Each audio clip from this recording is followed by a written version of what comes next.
Morning student, आज हम पढ़ेंगे हिस्ट्री माइनर का आगे का यूनिट, जिसमें उत्तर वैदिक काल के बारे में हम जानेंगे। यूनिट 4 1500 वैदिक काल की जो शुरुआत है उसको 1500 BC से 600 BC तक का माना जाता है। वैदिक काल को दो पार्ट में डिवाइड किया गया है, एक ऋग वैदिक काल और एक उत्तर वैदिक काल।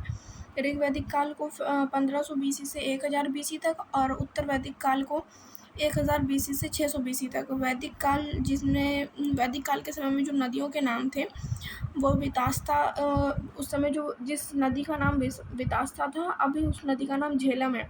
उसी तरह अस्कनी का चिनाव, पारुष्मी का रावी, विपास का व्यास और सतुंडी का सतलज। उस समय जो पर्वत थे वो आर्य हिमालय से परिचित थे। हिमालय से परिचित थे। उस समय जो आर्य लोग हमारे भारत में आए, जो सिंधु के सहारे आए, फिर वो लोग जो है हिमालय पर्वत से परिचित थे। इसलिए हिमालय पर्वत को मुंजबत पहाड़ी से सोम पौधे से सोमरस की प्राप्ति हुई। ऐसा कहा जाता है कि मुंजबत पहाड़ी से सोम पौधे के सोमरस की प्राप्ति हुई। फिर मरुस्थल को वो धन्व कहते थे। अरावली पर्वत श्रेणियों से परिचित थे। मरुस्थल का जो क्षेत्र था उसे वो लोग धन्व कहते थे, जो आर्य लोग थे, और अरावली की श्रेणियों से भी वो परिचित थे। आर्थिक विशेषता में ऋग वैदिक काल जो है, ऋग वैदिक काल आर्यों का प्राथमिक पेशा था। आर्यों का जो प्राथमिक पेशा था वो कृषि, द्वितीय पेशा एकमात्र अनाज जौ से परिचित थे। उन लोगों का सीधा सा जो है ऋग वैदिक काल में जो आर्यों का पेशा था ना, वो कृषि करना था, पशुपालन करना था, और फिर एकमात्र वो अनाज में जौ से ही परिचित थे।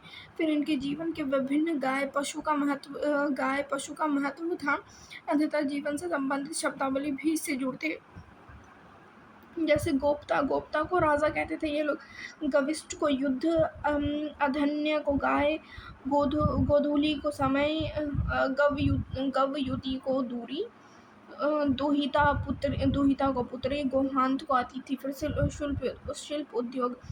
उत्तर वैदिक काल के समय में जो शिल्प उद्योग था उसमें रथ का निर्माण, मृद भांड का निर्माण, रस्सी निर्माण, इन सब के निर्माण की प्रक्रिया थी। उसके बाद आता है उत्तर वैदिक काल। उत्तर वैदिक काल जो है वो परिवर्तन का मूल कारण है।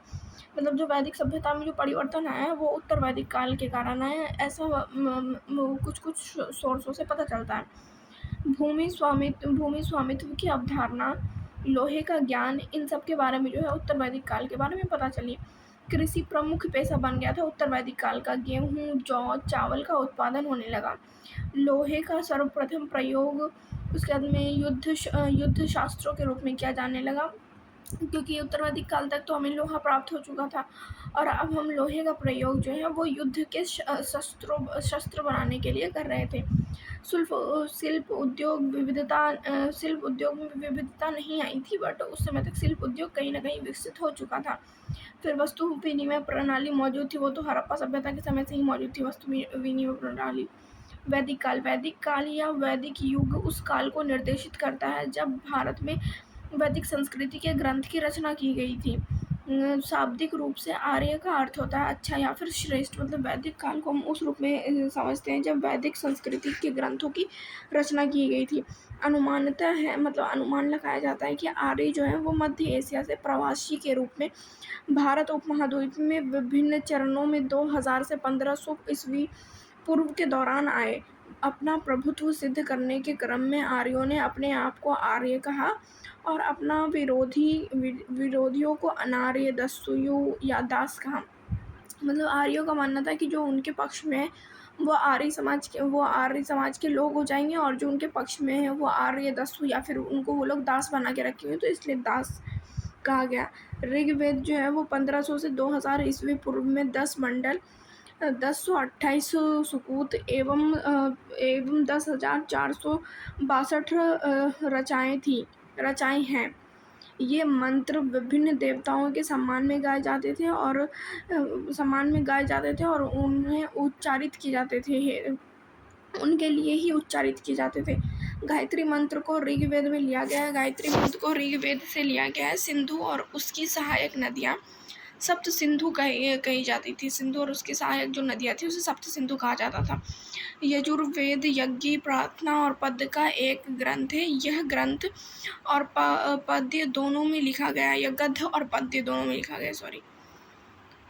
इस ग्रंथ के मंत्र यज्ञ के अवसर पर गाए जाते थे। सामवेद में 1549 मंत्र संकलित है। अथर्ववेद जादुई शस्त्रों का ग्रंथ है, जिसमें उस समय के सम्मेलन और अनुष्ठानों का वर्णन किया जाता है।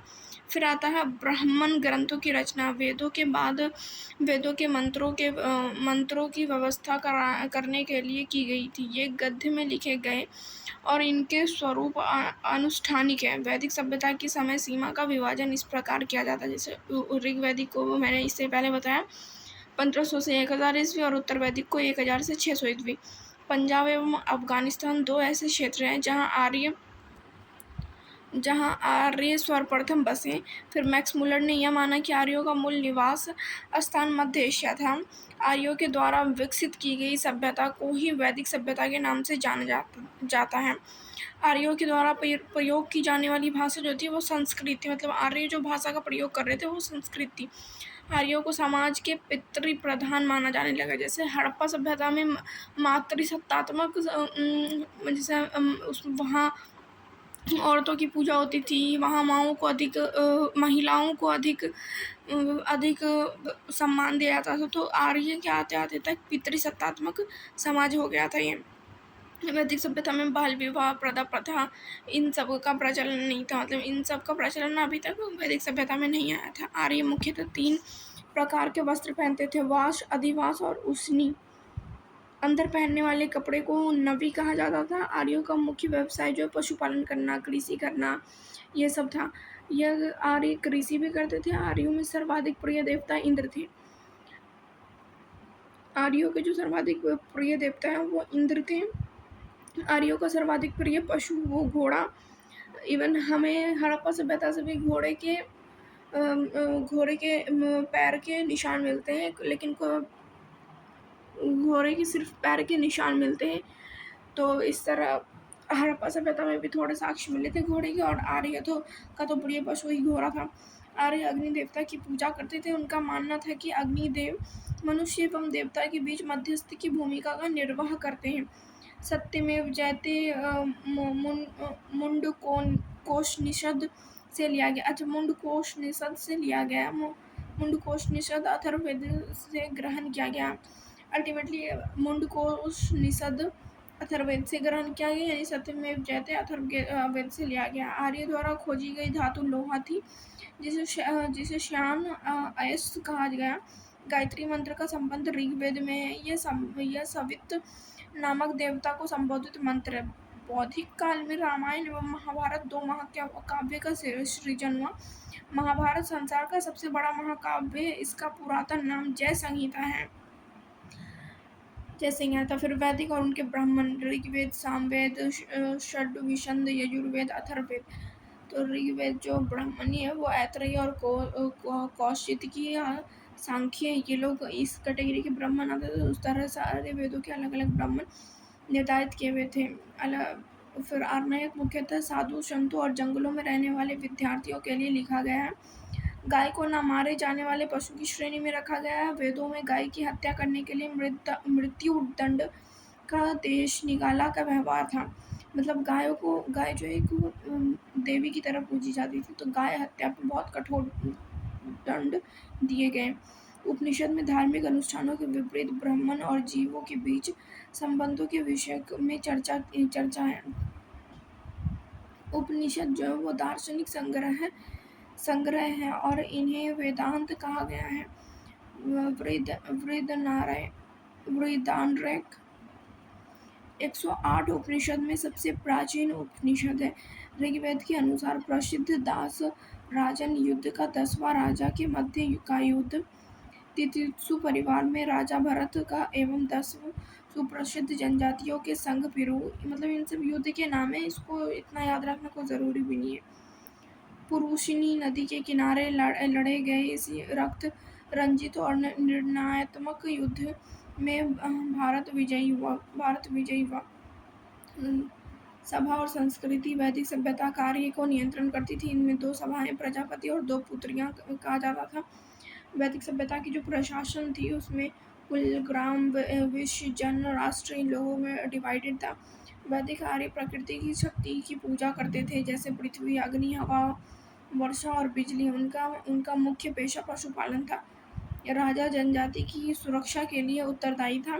युद्ध में काबिल एवं नेतृत्व राजा करता था। वेदांग की रचना उत्तर भारत के काल में देखी गई। शिक्षा है इनमें शिक्षा, कल्प, व्याकरण, निरुक्त, छंद, ज्योतिष, इन सबको ये अलग अलग नाम दिए हुए संस्कृत में। फिर है उपनिषद। उपनिषद की 4 वेदांगों के बाद हुई 4 उपवेद थे। आयुर्वेद, धनुर्वेद, गंधर्व वेद, शिल्प वेद। और जिस जिस वेद से संबंधित थे उन सारे वेदों के नाम, जिसमें ऋग्वेद, यजुर्वेद, सामवेद और अथर्ववेद। पुराण का अर्थ होता है इनकी संख्या 18 थी। पुराण जो है इसकी संख्या जो थी 18 थी। अष्टाध्यायी पाणिनि के द्वारा लिखी गई पूरे विश्व की पहली व्याकरण की पुस्तक है। रामायण और महाभारत 2 भारतीय महाकाव्य हैं। दर्शन वेदों में सहायक निबंध है। भारत दर्शन की 6 शाखाएं, जिन्हें षट दर्शन कहा जाता है। उन षट दर्शन में न्याय दर्शन, वैशेषिक, सांख्य दर्शन, योग दर्शन, पूर्व मीमांसा, उत्तर मीमांसा, ये सारे हैं, तो इन सबको हम लिख सकते हैं। फिर वैदिक काल में देवता और उनका संबंध, मतलब अलग अलग देवता, अग्नि देवता, वरुण देवता, मरुत दैत्य, इंद्र, सोम, अश्विन, विष्णु, इनमें से कुछ के नाम आप याद कर लीजिएगा बस। प्राचीन नदियाँ और उनके आधुनिक नाम, जो मैंने ऊपर बताया कि वितास्ता, झेलम, अक्सनी, चिनाब, पुरुषनी, रावी, तो इन सारी नदियों के नाम जो है प्राचीन नाम और आधुनिक नाम से कंपेयर किया गया। फिर विद्वान और उसके संरक्षक, तो हेमवृंत जो अनिलवाड़ा के चालुक्य कुमारपाल के संरक्षक थे। नागार्जुन कमिस्ट के संरक्षक थे। अमर सिंह, रिवृंत, इसी तरह इसमें बहुत सारे नाम हैं। वान भट्ट, हरिसेन, जिनसेन, जयदेव, कल्हण, ये सारे अलग अलग राजाओं के जो है संरक्षक के रूप में कार्य कर रहे थे। फिर आते हैं उत्तर वैदिक काल में। उत्तर वैदिक काल में समाज 4 वर्गों में विभाजित हो गया था, जिसमें ब्राह्मण, क्षत्रिय, वैश्य और शूद्र कहलाए। सभी 3 उच्च वर्ग एक जैसे रंग रूप वाले थे। वे ये द्वेज के रूप में जाने लगे। और चौथा वर्ग जो है वो पवित्र धागे के समारोह से वंचित था। और इस कारण शूद्रों के ऊपर अयोग्यता का आरोप शूद्र हो गया। अयोग्यता का आरोप शूद्रों की, मतलब छुआछूत वाली जो भावना थी वो इस समय से शुरू हो चुकी थी। शूद्रों के लिए समाज में बुरी स्थितियां कायम हो गई थी। दूसरों के नौकर कहे जाने लगे थे। वे सिर्फ नौकरशाही करते थे, दास बन के रहते थे। अपना जीवन दास प्रथा में व्यक्त कर दिया। साधारणतः स्त्रियों को निम्न स्थिति प्रदान की गई। उत्तर वैदिक काल में सांख्य के दर्शन भांत के सभी दर्शनों में सबसे प्राचीन है। इसके अनुसार मूल तत्व 25 ही हैं, जिनमें प्राकृतिक प्रथम तत्व है। प्राकृतिक जो है वो प्रथम तत्व है। उत्तर वैदिक काल में वर्ण व्यक्ति के कार्य या व्यवसाय के बजाय नाम के आधार पर निर्धारित होने लगा था। फिर ऋग्वेद की रचना के संदर्भ में कुछ मत है, जैसे मैक्स मुलर, बाल गंगाधर तिलक, जैकोबी, विंटर नितज, ये सारे अलग अलग मत के व्यक्ति हैं जिन्होंने उत्तर वैदिक काल को अपने अपने ढंग से देखा। तो हमारा वैदिक सभ्यता जो है और उत्तर वैदिक सभ्यता यहीं पे समाप्त होता है। Thank you. आप वीडियो पहली बार देख रहे हैं तो चैनल को लाइक और सब्सक्राइब कर दीजिएगा। Thank you.